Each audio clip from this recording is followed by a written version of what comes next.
మనిషి సుఖంగా ఉండడానికి ఎంతగా అలవాటు పడిపోతాడు అంటే ఒక చిన్నపాటి సమస్య రాగానే తను అందరినీ సహాయం అడగడం మొదలు పెడతాడు.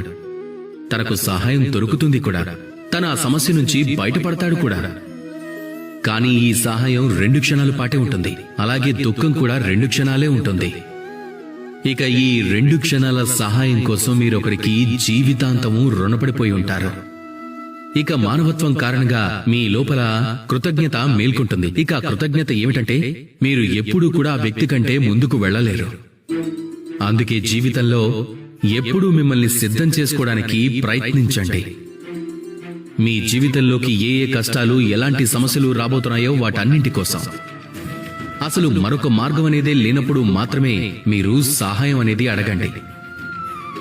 సహాయం అడగడం అనుచితం కాదు, కానీ సహాయం అడగటం వలన, అలాగే లభించటం వలన మీరు జీవితాంతం కృతజ్ఞతకు రుణగ్రస్తులైపోతారు. ఇక ఒకరోజు మీకు పరివర్తన కనిపిస్తుంది. ఒకప్పుడు మీరు కేవలం చిన్న చిన్న సమస్యలకు సహాయం అడగకపోవటం వల్లనే మీరిప్పుడు పెద్ద పెద్ద సమస్యలను ఎదుర్కోవడానికి సిద్ధంగా ఉన్నారు అని. ఇదే సృష్టికున్న నియమం. దాన్ని పాటిస్తూ ఉండండి. అలాగే నాతో పాటు ప్రేమగా చెప్పండి, రాధా కృష్ణ.